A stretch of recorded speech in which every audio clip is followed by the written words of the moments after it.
The sky over the African savanna bled orange as the sun began to retreat behind the acacia trees. Silence blanketed the landscape, save for the occasional crackle of dry grass and distant cries of birds. But even the birds seemed subdued that day, as if nature itself held its breath. At the edge of the Pilanesberg National Reserve, a group of experienced wildlife rangers stood in a solemn half-circle, staring at 5 unmoving lion bodies sprawled under the shade of a withered marula tree. The air was thick with grief and disbelief. "This can't be the end," one ranger muttered, his voice cracking. These weren't just any lions. This was the Pride, a once vibrant family that had ruled the region for years. The matriarch, a towering lioness named Nyasha, had survived droughts, rival prides, and even poachers. She was a symbol of strength and resilience, but now she lay collapsed, her massive chest rising and falling with shallow, uneven breaths. Around her, 3 subadults and 1 younger cub lay equally still, each showing signs of severe dehydration, malnutrition, and possible poisoning. The call had come in that morning from a drone surveillance team. "We found the Pride. They're down. No movement." The rangers mobilized instantly, tearing through the reserve's dusty roads and off-road vehicles loaded with emergency supplies. They expected many things, but not this. The sight of the Pride, so still, so vulnerable, was almost too much to bear. These were not wild beasts to the rangers. They were family. In the silence, a younger ranger named Elias knelt beside Nyasha and gently placed a hand on her ribs. She flinched, barely. "She's alive.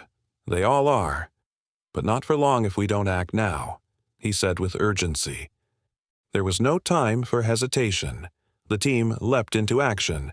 Saline drips were prepared, and makeshift shade structures assembled in minutes. Cooling blankets soaked in river water were draped over their massive bodies.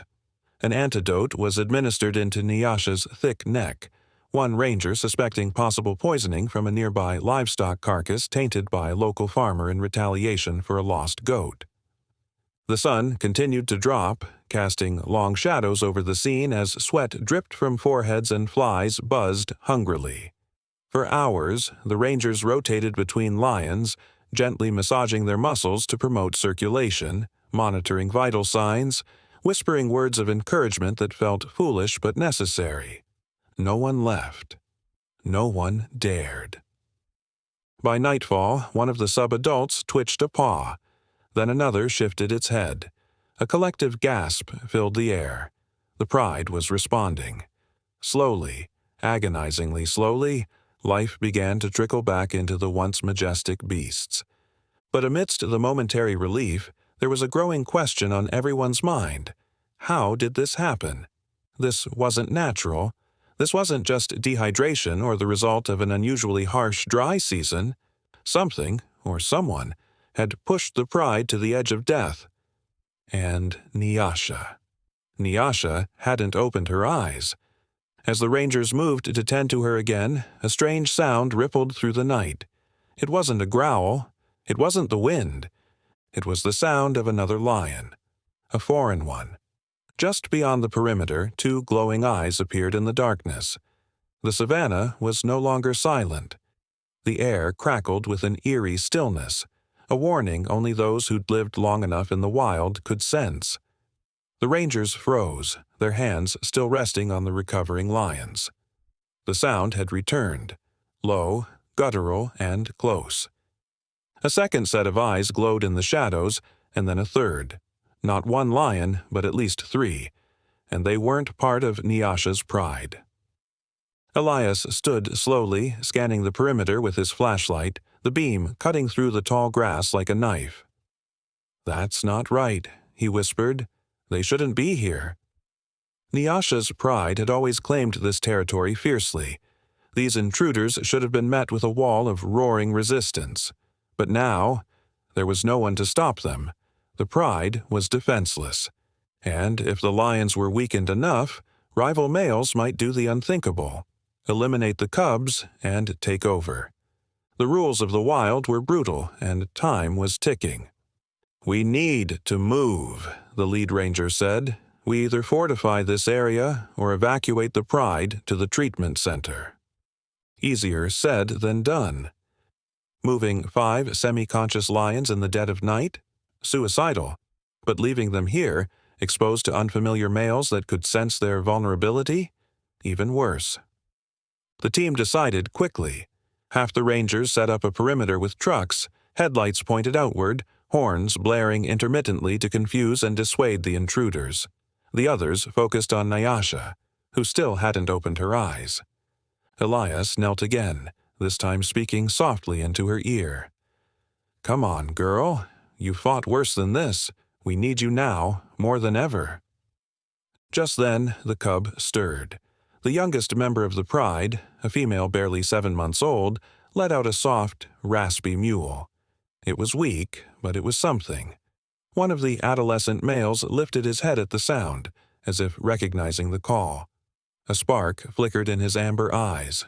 But still, Nyasha didn't move. Then, as if summoned by some invisible force, she let out a breath.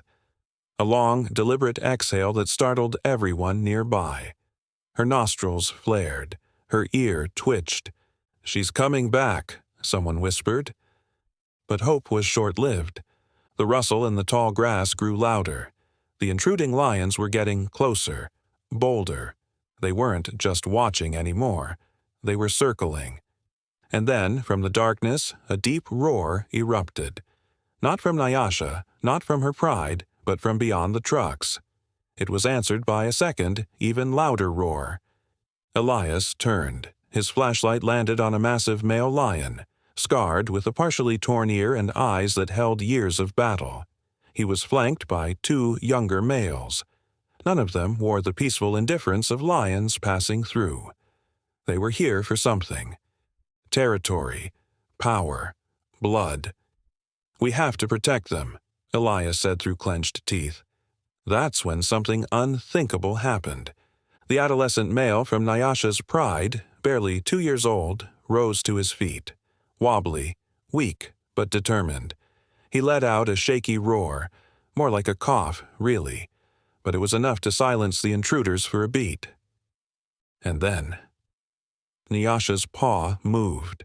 Her eyes open, slow and hazy, but alive. She blinked, once, twice. Then, with tremendous effort, she lifted her massive head and locked eyes with the foreign male. She growled. It wasn't loud, but it didn't need to be.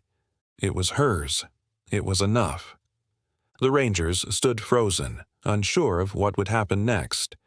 Would the rival lions retreat, respecting the matriarch's claim? Or would they charge, now seeing a weakened queen as an opportunity? The wild held its breath again, and in that moment the savannah changed.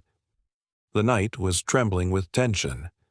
Under the dim light of ranger trucks and flickering stars, the tall grass swayed with the ominous rhythm of approaching danger. Nyasha remained still, head raised, eyes burning into the darkness, her breathing shallow but defiant. The adolescent male stood beside her, trembling but upright. Then the silence shattered. A roar burst through the savannah like a gunshot. It came from the rival male, a thundering, guttural declaration of dominance.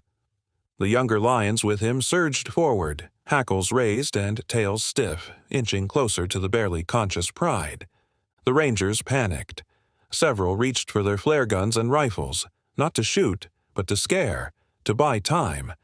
No one wanted bloodshed, but they were on the brink. "Wait," Elias said firmly. "Don't interfere unless they get too close." His voice trembled with conviction.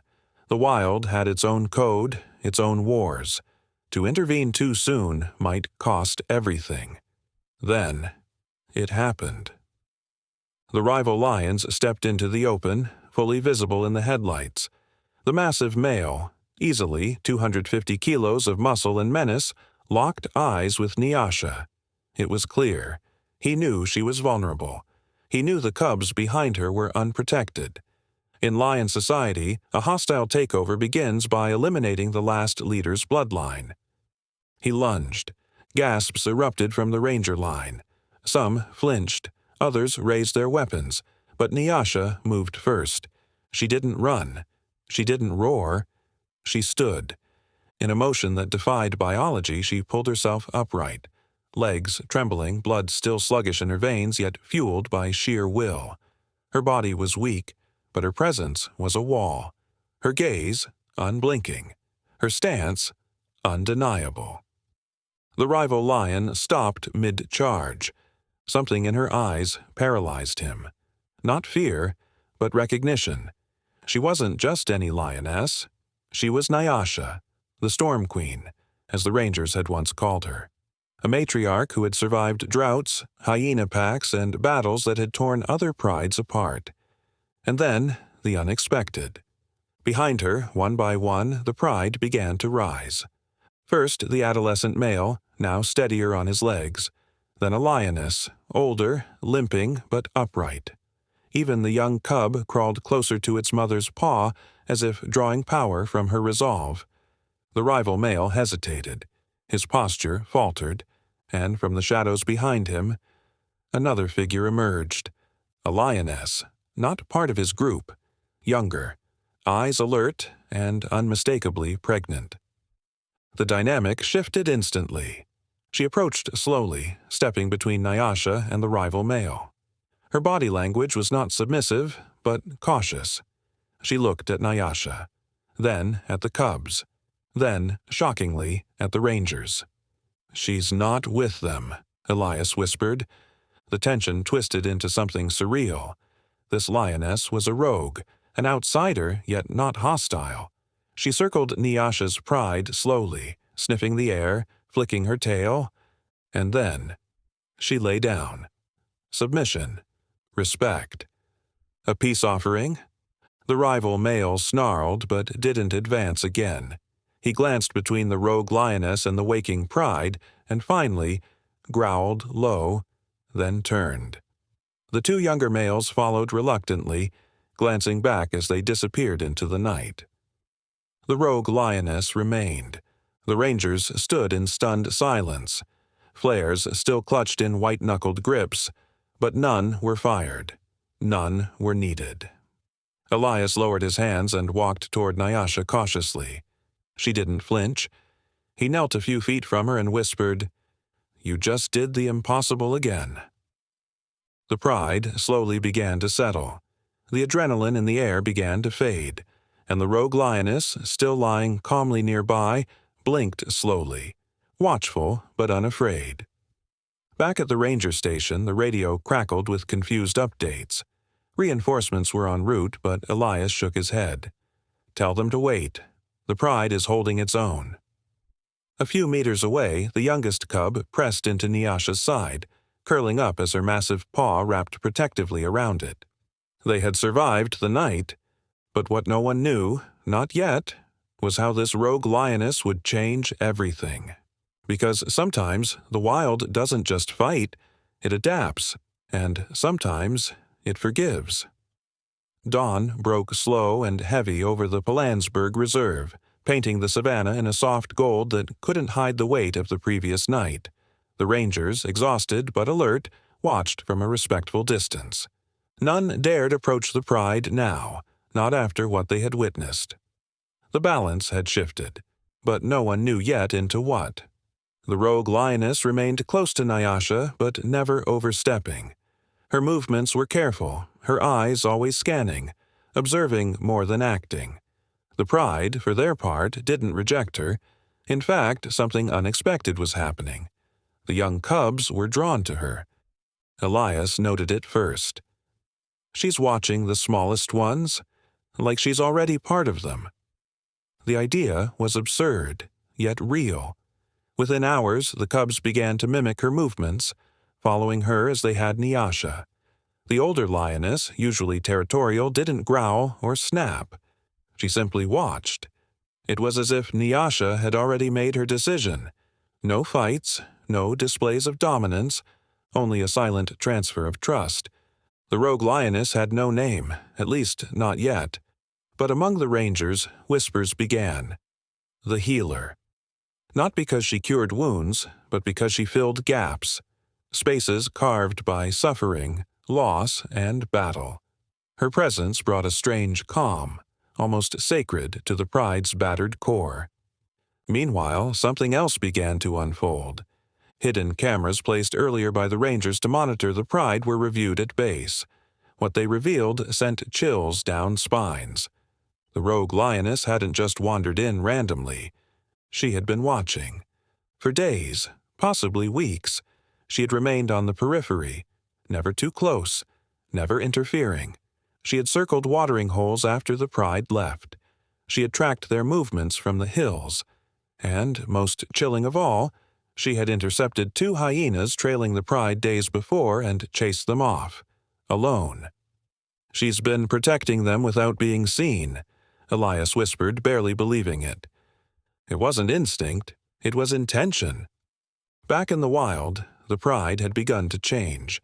The adolescent male, once hesitant, now walked beside the rogue lioness, mirroring her steps. The older lionesses allowed her to groom the cubs. Even Nyasha, regal and still weak, allowed her to share shade beneath the same acacia tree. It was a silent ceremony of acceptance, and the Rangers knew something bigger was coming. Because nature, as they had always known, abhors imbalance. When a Pride loses its matriarch, chaos follows, unless another rises. But this time, no fight would crown the new queen. It would be something deeper, something earned. Still, not everyone on the reserve agreed. At headquarters, tensions rose. Some officials argued the rogue lioness might disrupt the fragile equilibrium. Others feared she could be a carrier of disease, or worse, a lure for outside predators. One voice, however, silenced them all. Dr. Makoena, the wildlife behaviorist who had followed Nyasha's Pride for over 6 years. "She's not here to take over," the doctor said, eyes locked on the live feed. "She's here to save what's left." And save she did. Over the following days, the Pride gained strength. Wounds closed. The young ones played again. The rogue lioness hunted, bringing back prey even when she hadn't eaten herself. She led with patience, not force, with presence, not pressure, but then the balance teetered again. On the 5th day, Rangers heard roaring near the northern border.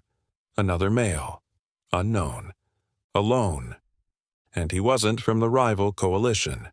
What's worse, he was massive, scarred, and headed straight toward Nyasha's recovering family. The tension snapped back into place. Elias looked at his team. If this rogue lioness is part of them now, we're about to see what she's really made of. No one spoke.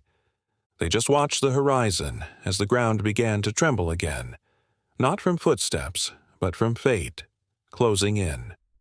The rogue male came at dusk. A shadow against fire-stained skies, his growl rolled across the plains like distant thunder. Massive and unrelenting, he moved without hesitation, tearing through brush and scent trails until he reached the Pride's outer perimeter. It was the moment every ranger had feared, another power struggle that could tear the fragile Pride apart before it had fully healed. But when he arrived, something unusual happened. He didn't roar, he simply stood. The Pride froze. The cubs were herded behind older lionesses. Nyasha lifted herself, though her muscles trembled from the effort, and the rogue lioness, the one who had once watched from afar, stepped forward. Not to fight, to block. With her body low and ears pinned, she didn't challenge the new male with noise but with presence, an ancient language understood long before words. Her message was clear. This family is protected. The rogue male didn't attack. Instead, he circled her slowly, eyes locked on hers, reading the signals in each twitch of her tail, every breath of stillness. The tension was unbearable. Even the air seemed to hold its breath. Then the unthinkable. He laid down.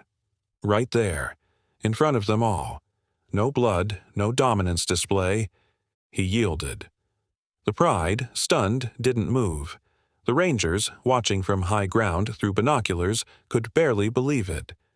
Elias, hand shaking, whispered, "She didn't fight him off. She made him choose peace." And somehow it worked. Over the next hours the male didn't leave. Nor did he push. He simply remained, resting near the edge, alert but calm.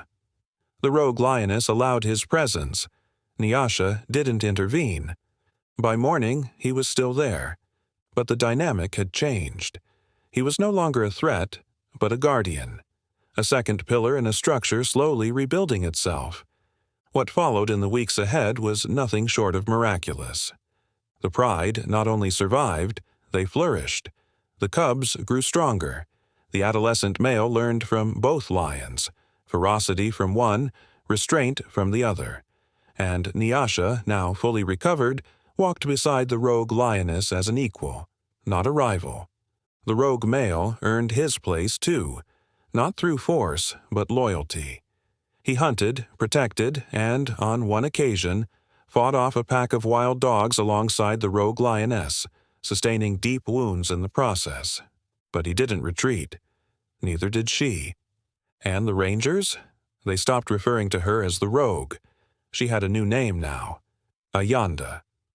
Zulu for they are increasing, a name whispered among the pride watchers, researchers, and rangers. A symbol of the new life she had breathed into a pride that should have crumbled. Ayanda never sought dominance. She embodied protection, balance, restoration. And somehow, in doing so, she rewrote what it meant to lead. The pride had two guardians now, not rulers, but anchors.